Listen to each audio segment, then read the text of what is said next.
আর কত যুদ্ধ, আর কত তর্ক, আর কত বিতর্ক, আর কত ছোট করা। এই সংসদটাকে আসুন না সকলে মিলে, সকলের সংসদ, আকাঙ্ক্ষার সংসদ, বাংলাদেশের 16 কোটি 17 কোটি মানুষ যে সংসদ চায়।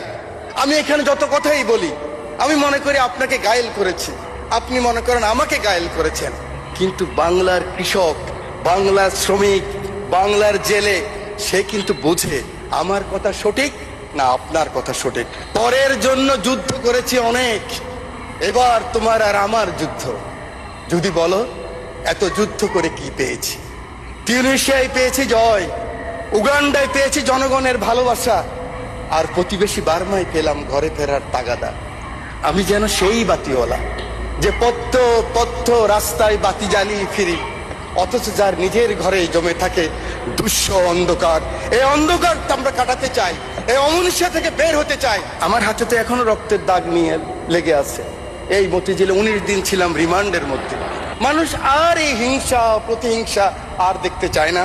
আমার মহাসচিব মহোদয় এখানে বসা আছেন, আমার মহাসচিব মহোদয়কে হেলমেট পরাই নিয়ে গেছি, নাম বলতে পারলাম না, একজন সেনাবাহিনীর প্রধানের সাথে মিটিং করার জন্য আজকের কৃষিমন্ত্রীর বাসায়। কারণ ওটা বেশি দিন নয়, 23 সালের কথা বলছি। জীবনের বাজি নিয়েই কথাগুলি করেছি আমরা।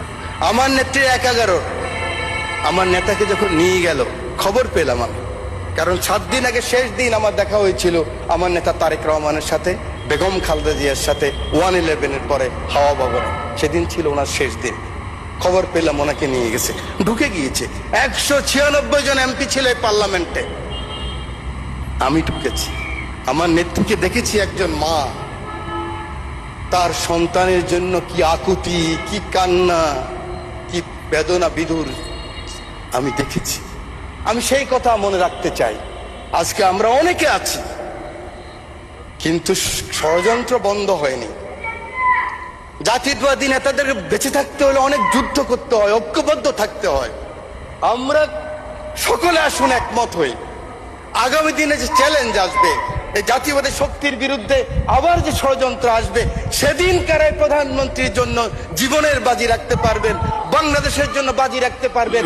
সেরকম যদি একটা শক্তি সাহস থাকে, তখনই হবে সবার আগে বাংলাদেশ, তখনই হবে দিল্লি নয়, পিন্ডি নয়, অন্য কোনো দেশ নয়। সংসদ নেতা, আমি ওনাকে হসপিটালও দেখেছি। একজন মানুষ তার কর্মীকে কত ভালোবাসলে, আমি অ্যাপ্রন পরে গিয়েছি, মাস্ক লাগাই গিয়েছি। আমি এমপি ছিলাম, দেখে চিনে নেয়। সেই ছবি আপনারা দেখেন, কিন্তু মাথার মধ্যে ব্যান্ডেজ লাগানো। আমি মাস্ক খুললাম, অবাক হয়ে গেলেন, আপনি কেন আসছেন? আমার চোখের পানি পড়ছে, আমি পিছিয়ে আসলাম। আমি বলতে চাই, এই চ্যালেঞ্জ আবার আসবে, ষড়যন্ত্র বন্ধ হয় নাই। আমরা কে কত বড় হব, কোথায় যাব, কি নিব, কি হব, সেটা বড় কথা নয়। বড় কথা হলো এই চ্যালেঞ্জ গ্রহণ করতে হবে। মাননীয় স্পিকার, আপনার মাধ্যমে পুরো হাউসকে জানাতে চাই, চিন্তা করেন তো, কথার সাথে বলতো জামাত শিবির, কথার সাথে বলতো জামাত বিএনপি, একসাথেই তো আমরা। আমার হাতে তো এখনো রক্তের দাগ নিয়ে লেগে আছে।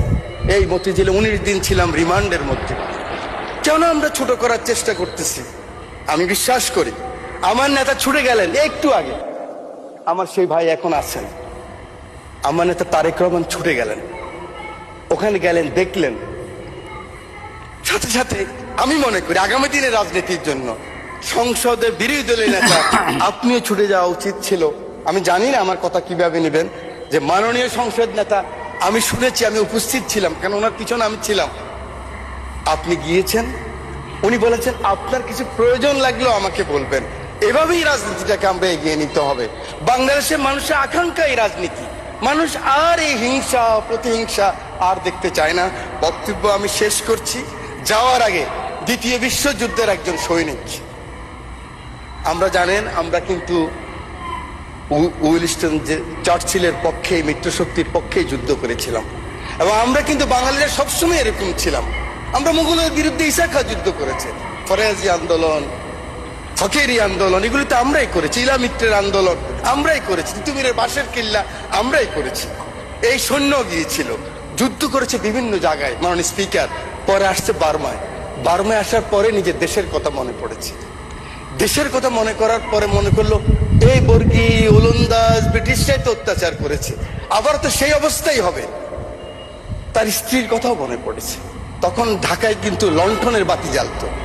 তো তিনি বলেছেন, পরের জন্য যুদ্ধ করেছি অনেক, পরের জন্য যুদ্ধ করেছি অনেক, এবার তোমার আর আমার যুদ্ধ। যদি বলো এত যুদ্ধ করে কি পেয়েছি? তিউনিসিয়ায় পেয়েছি জয়, উগান্ডায় পেয়েছি জনগণের ভালোবাসা, আর প্রতিবেশী বার্মায় পেলাম ঘরে ফেরার তাগাদা। আমি যেন সেই বাতিওয়ালা যে পথ্য পথ্য রাস্তায় বাতি জ্বালিয়ে ফিরি, অথচ যার নিজের ঘরে জমে থাকে দুঃস্ব অন্ধকার। এই অন্ধকার আমরা কাটাতে চাই, এই অমনুষ্য থেকে বের হতে চাই। আমরা সুন্দর স্বাভাবিক সকলের জন্য যে বাংলাদেশ, সেই বাংলাদেশ চাই। আমার নেতা তারেক রহমানের সবার আগে বাংলাদেশ, সেই বাংলাদেশ চাই। আমার রামগতির দায়িত্ব নেতাকে দিলাম, আমার এমপি আমার নদী ভাঙ্গা মানুষ শহীদুদ্দিন চৌধুরীকে দিয়ে সময় নাই, সেই কারণে সকলের ভালোবাসা চেয়ে আদর চেয়ে বক্তব্য শেষ করছি। আল্লাহ হাফেজ, বাংলাদেশ জিন্দাবাদ।